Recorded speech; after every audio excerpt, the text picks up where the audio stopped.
Welcome back to Secure 7. In today's session, we'll explore one of the most dangerous OWASP top 10 vulnerabilities, broken authentication, also called identification and authentication failures. Hackers love this flaw because it allows them to steal logins, hijack sessions, and completely take over user accounts. Stay tuned as we break it down with real examples and a live DVWA demo. Quote, broken authentication occurs when an application's login or session management system is poorly implemented. This can happen if passwords are weak or predictable, login forms don't protect against brute force, sessions are not properly secured. When this happens, attackers can impersonate legitimate users, escalate privileges, or even hijack admin accounts. You might think this only happens in theory, but real-world breaches prove otherwise. For example, in 2021, attackers reused stolen credentials from other sites to compromise thousands of accounts in credential stuffing attacks. In another case, session cookies were stolen over insecure HTTP, allowing attackers to impersonate users. These incidents cost companies millions and destroy trust. Let's see how brute force works using DVWA, Damn Vulnerable Web App. DVWA has a deliberately insecure login form. Using tools like Burp Suite or Hydra, hackers can send thousands of username password combinations automatically.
If there's no account lockout or rate limiting, eventually they'll find the right password.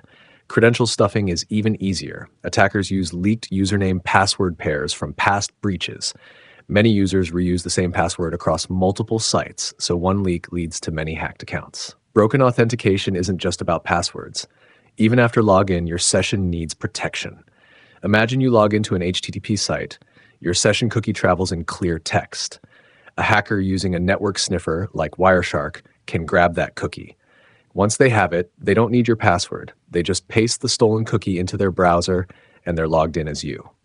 This is called session hijacking or session fixation. Other common issues include password reset links that don't expire or are predictable, multi-factor authentication bypass due to weak implementation, hard-coded credentials inside code repositories.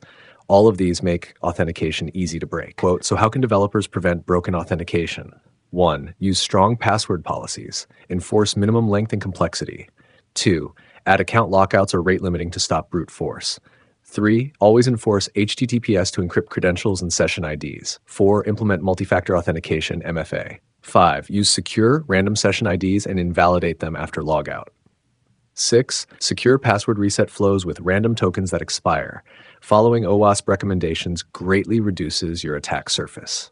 Broken authentication is one of the most exploited vulnerabilities today. Weak passwords, unprotected sessions, and poor configurations put your users and business at risk. The good news? By applying proper security controls, you can protect against these attacks. If you found this video helpful, hit like, subscribe, and share it with your team. Stay tuned on Secure 7 for our next episode in the OWASP Top 10 series.